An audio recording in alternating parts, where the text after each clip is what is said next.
और सामान्य मछलियों से कोई खास फर्क नहीं था, लेकिन धीरे धीरे उन्होंने अपनी हड्डियों को कवच के रूप में विकसित कर लिया ताकि वे अपने रास्ते में आने वाली किसी भी चीज को नष्ट कर सकें। अपने शोध के परिणामों को और स्पष्ट रूप से दिखाने के लिए बूढ़े आदमी ने एक मजबूत स्टील प्लेट निकाली और मछली घर को दो हिस्सों में बांट दिया। फिर उसने मेंढक को स्टील प्लेट के दूसरी ओर रख दिया। शिकार की गंध पाते ही पिरान्हा मछलियां तुरंत बेचैन हो गईं और उन्होंने अपने सिर से स्टील प्लेट को टक्कर मारना शुरू कर दिया। सभी को लगा कि पिरान्हा मछलियां कितनी भी खूंखार क्यों न हो, वे स्टील प्लेट को नहीं तोड़ सकती, लेकिन नतीजा देखकर वे हैरान रह गए। उसकी जबरदस्त टक्कर से स्टील प्लेट में सचमुच एक दरार पड़ गई। देखते ही देखते मेंढक मछलियों का शिकार बनने ही वाला था, लेकिन दयालु जैक ने अपना हाथ मछली घर में डालकर उसे बचा लिया। जब वह छोटा था तो उसने मेंढक पाला था, इसलिए वह यह क्रूर दृश्य नहीं देखना चाहता था। इसके बाद बूढ़े आदमी ने बताया कि ये मांसाहारी मछलियां मुख्य रूप से शहर के पास विक्टोरिया झील में रहती हैं। ये संभव है कि वे नालियों के रास्ते इंसानी बस्तियों तक आ जाएं, खासकर कुछ घरों के नीचे स्विमिंग पूल में। अन्ना को अचानक चिंता हुई क्योंकि उसके और उसके सौतेले पिता द्वारा बनाए गए वाटर पार्क का उद्घाटन कल ही होने वाला था और उसकी जल आपूर्ति प्रणाली सीधे विक्टोरिया झील से जुड़ी थी। अगर मांसाहारी मछलियां वाटर पार्क में घुस गईं तो परिणाम भयानक हो सकते हैं।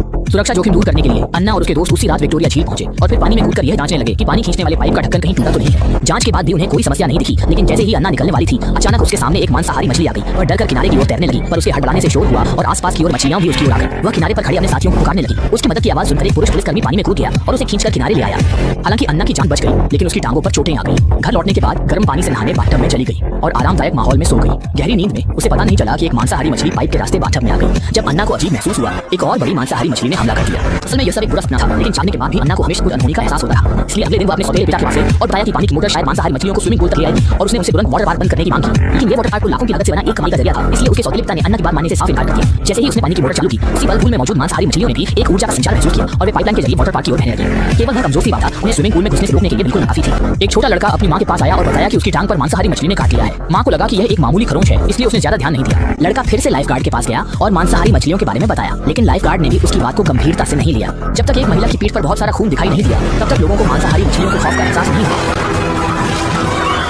खून जल्दी पूल के पानी को लाल कर गया और भीड़ डर पागलों की तरह जान बचाकर भागने लगी। पुलिसकर्मी लाओ हेई ने पिछली बचाव कार्रवाई में अपनी दोनों टांगें खो दी थी, लेकिन जब उसने देखा कि लहरों की तरह भीड़ में लड़कियां जान बचाकर भाग रही हैं, तो उसके भीतर तुरंत न्याय की भावना जाग उठी। उसने अपने संशोधित कृत्रिम पैरों को पहन लिया और स्विमिंग पूल में घुस गया। कृत्रिम पैरों को उठाकर मांसाहारी मछलियों पर पूरी ताकत से फायरिंग शुरू कर दी।